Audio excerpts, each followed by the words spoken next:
Words between us. Nathan's life was quiet, ordinary in the way that only the best of routines can be. In his early 40s, he taught history at a small high school in Vancouver. His days passed in a familiar rhythm, grading papers, teaching students about past lives, and sipping coffee at the same corner cafe. The world, in his eyes, was a place of books, predictability, and solitude. There were no great adventures, no deep friendships. Yet, for Nathan, that was enough. It was comfortable, safe. It was enough until she arrived. It all started with an online book club. He had joined simply to discuss Wuthering Heights, as he had done countless times before. What he hadn't anticipated was meeting someone like Eliza. Her words danced off the screen, each one imbued with a rare beauty, a depth of emotion that drew him in completely. They didn't just talk about the novel, they spoke of their lives, their passions, and the worlds they longed to experience. And even though Eliza lived far across the ocean, in the heart of Paris, there was a tenderness in her words that reached across the miles, pulling Nathan into a connection he never thought possible. Her letters were more than letters. They were windows into a life that Nathan had only dreamed of. Eliza wrote about Paris, the golden glow of the streetlights at dusk, the sound of the Seine rippling beneath the bridges, the scent of fresh croissants that filled the mornings. Every detail was vivid, every sentence rich with a tenderness that made Nathan feel as though he were walking beside her. In the solitude of his own apartment, Nathan found a piece of his heart awakening, something that had long been dormant. And it wasn't just the descriptions of Paris that moved him. It was the way Eliza wrote about the small simple moments of life, her favorite books, the quiet joy of sitting in a cafe, the way the world felt when she was in love with the idea of it all. She wrote about love in a way Nathan had never known. Not the grand sweeping gestures of romance, but the quiet everyday beauty that lived in the spaces between words, between moments. In Eliza's letters, Nathan found a world that spoke to his own unspoken longings. He had never thought much about love, real love. The love that was messy, imperfect, and uncertain.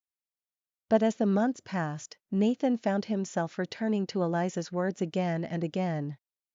They became more than just a source of comfort. They became a light in his life. A light that grew brighter with each letter she sent. For the first time, Nathan felt the stirrings of something deeper within himself, a longing not for the idealized version of love, but for something real, something human. One evening, after reading yet another of her beautifully penned letters, Nathan made a decision. It was time. He would go to Paris. He couldn't keep living in the world of letters, of dreams. He had to see Eliza, to meet her, to know if the connection they shared could transcend the space between them. He knew it was a leap of faith, but in his heart, it felt like the only thing worth doing.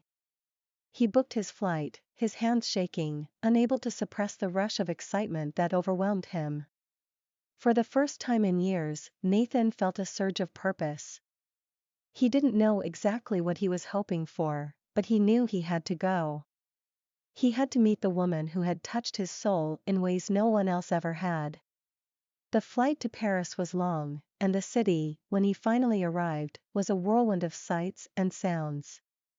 Yet, even in the unfamiliar, Nathan felt a strange sense of belonging. He wandered through the streets, his heart full of hope, knowing that just around the corner, in a quiet cafe, was the woman whose words had shaped his world.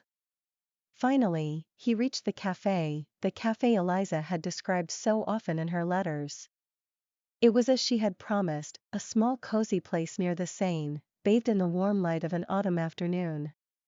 The air smelled of freshly baked bread and brewing coffee, and for a moment, Nathan allowed himself to savor the magic of it all. He walked in, his heart hammering in his chest, and scoured the room. There, sitting at a corner table by the window, was a woman who could have been Eliza. But she wasn't. The woman looked up as Nathan entered, and for a moment their gazes met. There was a faint hint of recognition, maybe from him, maybe from her, but it was gone in an instant. She stood, a trace of puzzlement in her eyes. Eliza? Nathan asked, his voice trembling with a mix of hope and disbelief. The woman shook her head gently, a soft smile on her lips. I'm sorry. I think you have the wrong person, she said, her voice kind but firm. Nathan's heart wavered. But his words faltered, the truth of the moment starting to sink in. I've been writing to someone named Eliza. He stopped himself, feeling the weight of his own foolishness. He must have misinterpreted something. This couldn't be happening. The woman's expression softened, as if she could feel the confusion and disappointment in his voice. Is there a chance that she's the one who wrote these? She asked, gently pulling a handful of letters from her bag. Nathan recognized the familiar handwriting. His name, written in the same tender strokes he had come to know so well. He reached for the letters, his hands shaking as he touched them. Who are you? He asked. I'm Caroline, the woman said, her voice tinged with sadness. I'm Eliza's sister. Nathan froze. His mind couldn't process the words. Her sister? His heart pounded in his chest. But Eliza? She's not? Caroline nodded, her eyes welling with tears. No. Eliza, she's never been able to write the letters. She's always struggled with words, with expressing herself. It was too much for her. But she cared for you deeply. I knew that. And when she couldn't tell you how she felt, I wrote to you on her behalf. The world seemed to tilt beneath him. He had come all this way, believing in something that had only existed in the space between words, in the quiet moments of a connection that felt so real. But now, the woman he had built up in his mind, the one who had shared his heart, was nothing but an echo of another person's affection. Caroline took a deep breath, her hand gently resting on Nathan's. You've touched her in a way no one else ever has. She's never known how to face you. She's afraid that you'll see her as someone less than the person you've imagined. But she loves you. She's always loved you. And she's waiting for you. Nathan's heart clenched in his chest. The pain, the confusion, the betrayal, all of it threatened to overwhelm him. But there was something else too. A flicker of hope. A hope that, somehow, despite the illusion, the real love he had felt, love built on words, yes, but also on a shared vulnerability, was still possible. Caroline's voice softened, filled with empathy. She's here. Just a few steps away.